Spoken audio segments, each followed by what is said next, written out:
नमस्कार,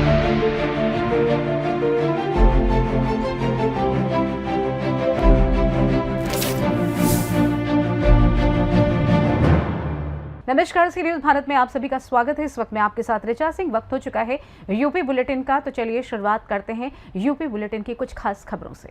औरैया के अजीतमल कोतवाली क्षेत्र के नेशनल हाईवे 19 स्थित प्रतापपुरा ओवरब्रिज पर अचानक गौवंश के सड़क पर आ जाने से हादसा हो गया। जानकारी के अनुसार एक डीसीएम चालक ने गौवंश को बचाने के लिए ब्रेक लगाए, तभी पीछे से आ रहे दूसरे डीसीएम चालक ने नियंत्रण खो दिया और आगे चल रहे वाहन में जोरदार टक्कर मार दी। टक्कर इतनी भीषण थी कि पीछे चल रहे डीसीएम का चालक केबिन में फंस गया। सूचना पर पहुंची पुलिस ने और एनएचएआई की पेट्रोलिंग टीम ने जेसीबी की मदद से चालक को बाहर निकाला और एम्बुलेंस से सीएससी अजीतमल पहुंचाया, जहां डॉक्टरों ने उसे मृत घोषित कर दिया। पुलिस ने आवश्यक कार्रवाई करते हुए दोनों डीसीएम को कब्जे में ले लिया और मृतक चालक के शव को पोस्टमार्टम के लिए भेज दिया है। मेरा नाम श्याम सुंदर। श्याम सुंदर कहाँ के रहने वाले हैं? इटावा के। क्या लेके जा रहे थे इसमें? इसमें रहा वो क्या नाम,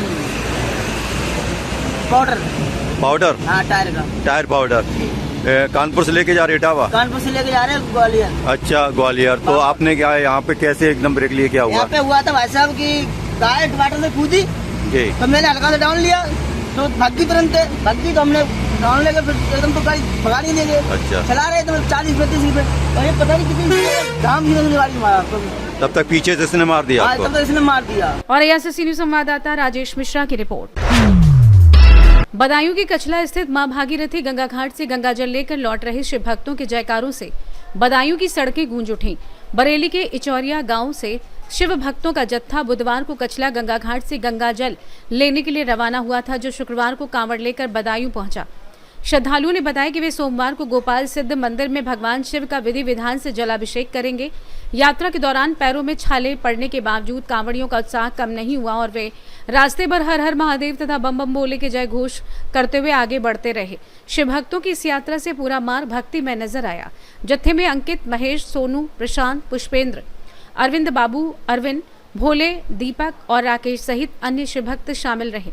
श्रद्धालु ने भगवान शिव से सुख समृद्धि और विश्व कल्याण की कामना की। आशीष पहली बार लेके आए हो क्या? हाँ। अच्छा, कैसा लग रहा है? अच्छा लग रहा है बहुत। व्यवस्था रास्ता में प्रशासन की कोई नहीं। अच्छा, बढ़िया। हाँ। कोई दिक्कत तो नहीं हुई? नहीं। अच्छा। अरविंद बोले। अच्छा, कैसा लग रहा है आपको? बढ़िया लग रहा है। जल अभिषेक कब करेंगे? 10 तारीख को। अच्छा, कब गए थे? 5 तारीख को बुधवार को। अच्छा, कब निकले थे, मतलब जल लेकर वहाँ से? शाम को निकले 7 बजे। अच्छा, जल लेके तो सुबह निकले। बोले महेश बोले। अच्छा, कहाँ से आए हो? इचौरिया से। आपके ग्रुप में कितने लोग हैं? सब 13 लोग हैं ग्रुप लगा के। अच्छा, कौन से मंदिर में जल अभिषेक करेंगे? सिद्ध गोपाला मंदिर। सिद्ध गोपाला मंदिर, सोमवार को? सोमवार को। हाँ। कैसा लग रहा है? बहुत बढ़िया लग रहा है, भोले की कृपा है, इतना ठंडा मौसम। अच्छा, अच्छा, भोले की कृपा है, बहुत बढ़िया लग रहा है। अच्छा। क्या मैं बोले? अंकित। कहाँ से आए हो? बरेली। मतलब कब आए थे कचला गंगा? 5 तारीख। अच्छा, कब चढ़ाओगे जल अभिषेक, कब करोगे? ये होगा 10 तारीख को। 10 तारीख को। कितना लीटर जल है? काउंट नहीं है, 50 किलो ज़्यादा ही होगा सब। अच्छा। हाँ। कितने लोग हैं आपके ग्रुप में? 13 लोग। 13 लोग। बदायूं से सी न्यूज संवाददाता राजीव सिंह की रिपोर्ट। बुलंदशहर के छतारी थाना क्षेत्र के नारव गांव में घर के बरामदे में सो रहे 64 वर्षीय आनंद की चाकू से हमला कर हत्या किए जाने का मामला सामने आया है। परिजनों ने मृतक के चचेरे भाइयों पर हत्या का आरोप लगाते हुए नामजद तहरीर दी है। जानकारी के अनुसार आनंद रात में घर के बरामदे में सो रहे थे, तभी एक हमलावर दीवार फांद कर घर में दाखिल हुआ और उन पर हमला कर दिया, जिससे उनकी मौके पर ही मौत हो गई। घटना की सूचना पर छतरपुर थाना पुलिस के साथ एसपी देहात और सीओ डिबाई ने मौके पर पहुंचकर घटनास्थल का निरीक्षण किया। पुलिस ने शव को पोस्टमार्टम के लिए भेज दिया है और मामले में 2 लोगों को हिरासत में लेकर पूछताछ की जा रही है। पुलिस आपसी रंजिश समेत हत्या की वजह और वारदात में अन्य लोगों की संभावित भूमिका की जांच कर रही है। अम्मा जी, क्या नाम है आपका? नाम समझो से। क्या घटना हुई है रात? रात ऐसा हुआ कि 11 बजे के बाद सोए होगा, तो मैं कमरा में गेट लगा के अंदर सांकल लगा के सो रही, वो यहाँ पे सो रही। और जब यहाँ बाहर से भी के पड़ोसियों कह रहे अरे कौन है भैया, कौन मार के जा, कौन है, तो आवाज़ सुनी तो मैं भी एकदम उठी, तो मैं यानी बंदर ने गिरा रही खाट पे नीचे, मैं बंदर आए थे मैं जंगला खोल के देखा तो बंदर ना आए, आदमी धम धम से धै धै बजा रहे। जब मैंने कही अरे मोहल्ला वाले आइयो मार ले है का, सोए उठ गए अपना फाटक पे तक कूद के चला गया। कितने लोग हैं? मैं तो लाइट में एक ही देखो और यहाँ से कूदे होंगे दीवार पे, तो वो ना देखे मैंने अंदर। अच्छा, जो जिनकी हत्या हुई है कौन लगते थे आपके? हमारे जेठ लगाया था। अच्छा, तो किससे हत्या की है? किस चीज़ से हत्या की है? कट्टा मिला यहाँ पे है, तमंचा पड़ा और हुआ। उनके मतलब बॉडी में चाकू लगे चाकू थे, सभी सारे में ऐसे ही 14-15 घाव है। शूले से ज्यादा नाम है आपका? मेरा नाम मीनू शर्मा। वो मेरे बड़े पापा थे। अब मम्मी ने जैसे बताया हमको फ़ोन करके, तो हमें पता चला। तब हम नोएडा रहते हैं अब, फिर हम नोएडा से यहाँ पे आए तो हमने देखा, तो जब हम गांव में एंट्री किए थे तो हमने देखा तो बहुत सारी पुलिस वगैरह थी वहाँ। तो पहले तो हमको बताया कि उनके सर में चोट लगी, जिससे कि हमको थोड़ा शौक नहीं लगे। इस वजह से जब हम गांव में आए तब मैंने अपने गांव में गली में यहाँ पे जैसे मैंने एंटर किया, यहाँ पे देखा बहुत लोगों को देखा। तो फिर हमारे पापा यहाँ पे लेटे थे, सारे में इतना ब्लड हो रहा था बहुत ज़्यादा। उनके यहाँ पे चक्कू लग रहा था, यहाँ पे, और उनके मुँह में भी शायद चक्कू लगा है, उस वजह से बहुत ज़्यादा घाव हो रहा था उनके, और यहाँ थाइस पे भी उनके घाव हो रहा था। मम्मी जैसे बता रही थी कि मैं सो के उठी थी तो उन्होंने जंगले में से देखा था, तो एक ही बंदा दिखा था उनको उस टाइम पे।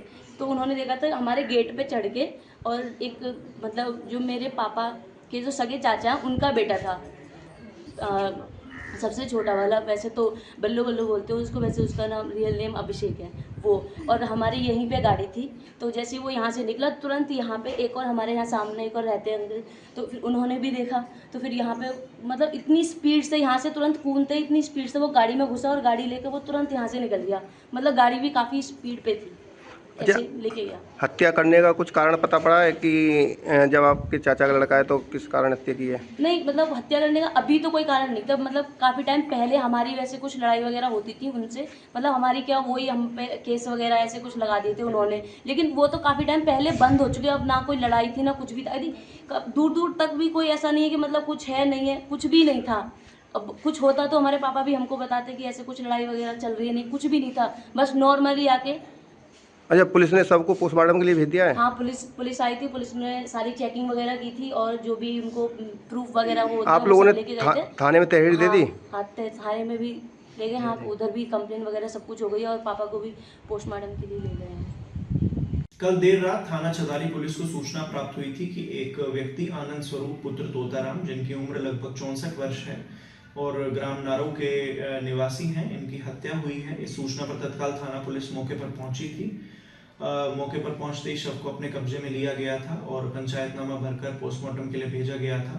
मृतक के शरीर पर चाकुओं की चोट के निशान थे। इसमें जो परिवार है उनके द्वारा नामजद तहरीर दी गई है। जो मृतक के चचेरे भाई हैं उन्हीं के खिलाफ ये तहरीर दी गई है और बताया गया है कि पूर्व से पारिवारिक विवाद चल रहा है, जिस विवाद में ये घटना हुई है। इसमें गिरफ्तारी के लिए 3 टीमों का गठन किया गया था, जिसमें SWAT टीम भी शामिल है। फील्ड यूनिट भी मौके पर आई थी, जिनके द्वारा सभी साक्ष्यों को एकत्रित किया गया है। क्षेत्राधिकारी महोदय और मेरे द्वारा भी घटनास्थल का निरीक्षण किया गया है। इसमें सुबह आज 2 अभियुक्तों की गिरफ्तारी की गई है, जिसमें मृतक का चचेरा भाई और उसका एक साथी भी है, जिनके द्वारा घटना को स्वीकार कर लिया गया है और बताया गया है कि पूर्व के पारिवारिक विवाद में ही इस घटना को अंजाम दिया गया है। इसमें जो शेष कार्रवाई है वो प्रचलित है। शीघ्र अग्रिम विधिक कार्रवाई की जाएगी। बुलंदशहर से सीनियर संवाददाता उमेश की रिपोर्ट। जनजाति को विकास की मुख्य धारा से जोड़ने के उद्देश्य से सहरिया संतृप्तिकरण अभियान के प्रथम चरण का शुभारंभ राज्य मंत्री मनोहर लाल पंत मन्नूकोरी की मौजूदगी में किया गया। जिलाधिकारी सत्यप्रकाश की पहल पर आयोजित शिविर में सैकड़ों सहरिया परिवारों के आधार कार्ड, जन्म मृत्यु प्रमाण पत्र समेत अन्य जरूरी दस्तावेज तैयार करने की प्रक्रिया शुरू की गई। प्रशासन का उद्देश्य गांव-गांव में शिविर लगाकर सहरिया समुदाय के लोगों और उनके बच्चों के आवश्यक दस्तावेज बनवाना है, ताकि उन्हें आवास, इज्जत घर, राशन कार्ड, आयुष्मान कार्ड सहित विभिन्न सरकारी योजनाओं का लाभ दिलाया जा सके।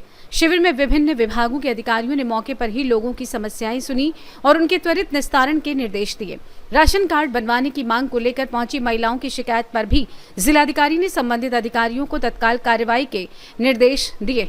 प्रशासन के अनुसार अभियान के जरिए उन परिवारों को सरकारी योजनाओं से जोड़ने का प्रयास किया जा रहा है जो आवश्यक दस्तावेजों के अभाव में अब तक कई सुविधाओं से वंचित रहे हैं। ललितपुर से सी न्यूज संवाददाता महेश नगाइच की रिपोर्ट। मुरादाबाद में सावन के दूसरे सोमवार को लेकर पुलिस और प्रशासन ने सुरक्षा व्यवस्था कड़ी कर दी है। हरिद्वार से गंगा जल लेकर बड़ी संख्या में कांवड़ियों के पहुंचने की संभावना को देखते हुए कांवड़ मार्गों पर अतिरिक्त पुलिस बल तैनात किया जा रहा है और यातायात व्यवस्था पर विशेष निगरानी रखी जा रही है। इसी बीच मौलाना राशिदी के कांवड़ियों को लेकर दिए गए कथित बयान पर विवाद खड़ा हो गया है। आरोप है कि उन्होंने कांवड़ियों के लिए आपत्तिजनक शब्दों का इस्तेमाल किया। कथित बयान का हिंदू समाज पार्टी ने विरोध जताते हुए कार्रवाई की मांग की है। पार्टी के राष्ट्रीय अध्यक्ष प्रांशु जोशी ने कहा कि धार्मिक यात्रा पर जाने वाले शिव भक्तों को लेकर इस तरह की टिप्पणी से भावनाएं आहत हो सकती हैं और सरकार से संबंधित व्यक्ति के खिलाफ कार्रवाई की मांग की। उन्होंने कार्रवाई नहीं होने पर विरोध प्रदर्शन की चेतावनी भी दी। मेरा नाम प्रांशु जोशी, हिंदू समाज पार्टी युवा मोर्चा राष्ट्रीय अध्यक्ष। मौलाना रशीदी ने बयान दिया है, कांवड़ियों ने गंदगी बोला है। देखिए, उसकी मानसिकता खराब हो गई है। पहले उन्होंने कृष्ण भगवान जी के लिए बोला था उल्टा सीधा, अब ये शिव भक्तों के लिए बोल रहे हैं और इनको इतना पता होना चाहिए कि ये दोनों के लिए अगर ये करेंगे तो इनका रहना गुजर करेंगे और हिंदू समाज पार्टी को कभी क्या नहीं करता। ये चैलेंज से कहते हैं मौलाना रशीदी, आप हमें मिलो और आपकी आदत दिखाने लगा देंगे, आपकी औकात हम दिखा देंगे। अगर सनातन धर्म के लिए आप कुछ बोलोगे तो हिंदू संगठन शांत नहीं बैठेगा। मुरादाबाद से सी न्यूज संवाददाता दिलशाद अंसारी की रिपोर्ट। रायबरेली में सलोन तहसील क्षेत्र के पूरे गौतम मजरे मखदूमपुर में जमीन विवाद को लेकर ऑल इंडिया उद्योग व्यापार मंडल के जीसी सिंह चौहान और किसान नेता सदाशिव पांडे के समर्थन में एक पक्ष ने कलेक्टर विकास भवन में सलोन एसडीएम के खिलाफ आमरण अनशन शुरू किया। प्रदर्शनकारियों ने आरोप लगाया है कि उनकी पैतृक जमीन पर विपक्षी लेखपाल की मिलीभगत से जेसीबी चलाकर शिव मंदिर और हरे भरे पेड़ों को नुकसान पहुंचाया गया। उनका दावा है कि हाईकोर्ट से स्टे होने के बावजूद जमीन पर कार्रवाई की गई और अब तक जब तक उन्हें न्याय नहीं मिलेगा तब तक भूख हड़ताल जारी रखने की बात कही गई। मामले को लेकर प्रदर्शन स्थल पर लगाए गए बैनर में प्रशासनिक कार्रवाई पर सवाल उठाए गए हैं। हालांकि सलून एसडीएम से संपर्क नहीं हो सका। वहीं तहसीलदार ने बताया कि कार्रवाई सरकारी जमीन को कब्जा मुक्त कराने के लिए की गई थी। मामले में दोनों पक्षों के दावों की जांच की जा रही है।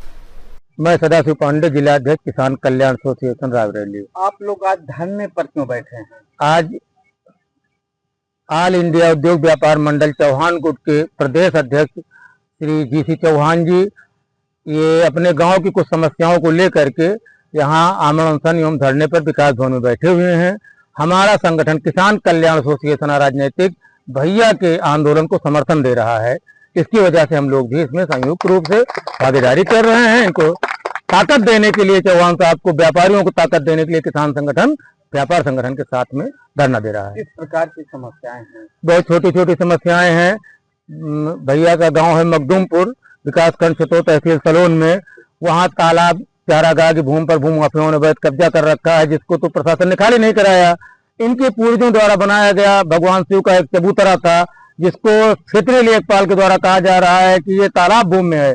इसलिए उस धार्मिक चबूतरे को, भोलेनाथ चबूतरे को लेखपाल ने ध्वस्त कर दिया है। इनकी मड़ैया गिरा दिया, इनके तमाम पेड़ पौधे तोड़ डाले जेसीबी से, जबकि वहां भूमाफियाओं ने अपने 2 मंजिल के मकान सरकारी सुरक्षित जमीन बना रखे हैं। उसकी तरफ तहसील प्रशासन की निगाह नहीं जा रही है, क्योंकि वो तहसील के कर्मचारी हैं जिनका अवैध कब्जा है। कब तक आप लोग बैठे? अनिश्चित काल के लिए बैठे हैं। या तो न्याय मिलेगी, जब तक न्याय नहीं मिलेगा तब तक हम लोग यहाँ बैठे रहेंगे विकास भवन में।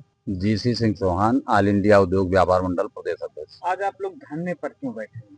धरने पर इसलिए बैठे हैं भैया कि एक पैतृक मेरा मकान है पूरे गौतमन मजरे मखदूमपुर, परगना रोका, तहसील सलवन, जो कि वहाँ पर सैकड़ों साल पुराना मंदिर है। शंकर जी का मंदिर था और माता दुर्गा जी का मंदिर था, जिसमें शंकर जी का मंदिर पूरा है समझ लीजिए तोड़ दिया गया। जबकि मैं कहता हूँ सलवन एसडीएम साहब को पहले समझना चाहिए, मुझको नोटिस देना चाहिए, मुझको सूचना देना चाहिए। ना लेखपाल दिया, ना कानून दिया, ना एसडीएम साहब ने सीधे बुलडोजर ले जा करके समझ लीजिए पूरा ध्वस्त कर दिया। जबकि पिछले वर्ष जेठ में 4 बार सलवन की टीम बना करके और जिले की टीम बना करके समझ लीजिए नपत हुई है। कहीं वहां पर ना तालाब का ना कहीं कुछ है। तालाब जहां मैं जानता हूं मंदिर से 1.5 लाठा है समझ लीजिए आगे समझ लीजिए तालाब जाकर के है। और जिनका तालाब में मकान बना हुआ है, पूरा चक्रोट कब्जा किए हुए हैं, पूरा खरिहान का पेड़ बेच दिए हैं, वो लेखपाल हैं। लेखपाल के खिलाफ, क्योंकि ये स्टाफ है उनके खिलाफ नहीं कर रहे हैं, मैं कहता हूं ठीक है, अच्छी बात है, मैं धरने पर तब तक बैठूंगा जब तक उनके खिलाफ कार्रवाई नहीं होगी, क्योंकि मैं कहता हूं बीच गांव में गढ़ही है, तालाब है, कम से कम 3 बीघे का है और 20 फीट गहरी, उसको समझ लीजिए 6 महीने साल भर के अंदर में उसको भी पटवा दिया गया, उसको भी खुदवाया जाए। जब तक ये पूरी कार्रवाई, मेरे ऊपर तो कर दिया, अब वो भी करें ना, और अगर नहीं करते हैं, मेरी मंदिर की जमीन राज बहादुर सिंह स्वर्गीय चारों तरफ नींव भराया है, 20-20 फुट की नींव है, 10-10 फीट की नींव है, और उसको दिखवाया जाए, उसकी जांच करवाई जाए, मेरी जमीन जहां कहीं पर भी हो उसको चिन्हित किया जाए, क्योंकि 4 बार पूरी कमेटी बना करके जांच हुई है, मेरी पैतृक में जमीन में हुई है। ये देखिए तालाब बचाने के लिए मैं समझ लीजिए एसडीएम साहब और सीओ साहब पूरा लिख करके मेरे पास लिखी थे, कितने दिन से 2 साल से मैं बचा रहा हूं तालाब को, तब इतना बचा हुआ है। उसके बाद ये समझ लीजिए ये हाई कोर्ट का आदेश है, हाई कोर्ट में मैं मुकदमा भी दायर किया हूं, दीवानी चल रहा है, और ये देखिए मेरे पक्ष में पूरा आदेश है। जब दीवानी चल रही है तो एसडीएम साहब कैसे चले गए और मेरे खाते की जमीन में, मेरे पैतृक की जमीन में जा करके, और सैकड़ों साल का पुराना पेड़ है, समझ लीजिए गवर्नमेंट कहती है, सरकार कहती है कि पेड़ लगाओ, मैं कहता हूं खड़ंजे किनारे किनारे पूरा पेड़ लगाए थे, ना आबादी ना पड़ती ना बंजर में पेड़ लगा हुआ था, उसको पूरा पेड़ स्वाद नाश कर दिया। इसका भुगतान कौन भरेगा? मेरी हजारों लाखों रुपए का नुकसान हुआ है, उसको कौन भरेगा? मैं चाहता हूं जब तक कोई उचित अधिकारी नहीं आएगा, मेरी मांगों को नहीं मानेगा, तब तक मैं समझ लीजिए आमरण अनशन पर बैठा हूं, मैं हटूंगा नहीं, चाहे मुझको जेल में डाल दें, चाहे गोली मार दें। अभी तक कोई आया नहीं, अभी तक कोई नहीं अधिकारी आया। रायबरेली से सीनियर संवाददाता वीरेंद्र की रिपोर्ट। सिद्धार्थनगर में जिलाधिकारी शिव शरणप्पा जीएन ने सूपा राजा स्थित पूर्व माध्यमिक विद्यालय का औचक निरीक्षण कर शिक्षा व्यवस्था और विद्यालय की सुविधाओं का जायजा लिया। इस दौरान उन्होंने बच्चों के साथ मिड डे मील खाकर भोजन की गुणवत्ता परखी और विद्यार्थियों से पढ़ाई, शिक्षण व्यवस्था तथा अन्य सुविधाओं की जानकारी ली। जिलाधिकारी ने विद्यालय की उपस्थिति पंजिका का भी निरीक्षण किया। विद्यालय में वर्तमान में 1 अध्यापक और 2 अनुदेशक कार्यरत हैं। प्रधान अध्यापिका निर्मला शुक्ला ने जिलाधिकारी से विज्ञान और गणित विषय के अध्यापकों की तैनाती का अनुरोध किया, जिस पर उन्होंने जल्द शिक्षकों की व्यवस्था कराने का भरोसा दिया। साथ ही उन्होंने विद्यालय परिसर में साफ सफाई व्यवस्था बेहतर करने के निर्देश संबंधित अधिकारियों को। सिद्धार्थनगर से सीनियर संवाददाता धर्मेंद्र की रिपोर्ट। फिलहाल के लिए यूपी बुलेटिन में बस इतना ही। देश दुनिया की तमाम बड़ी खबरों को जानने के लिए बने रहिए सी न्यूज़ भारत के साथ। हर खबर आपके साथ, आपके हाथ।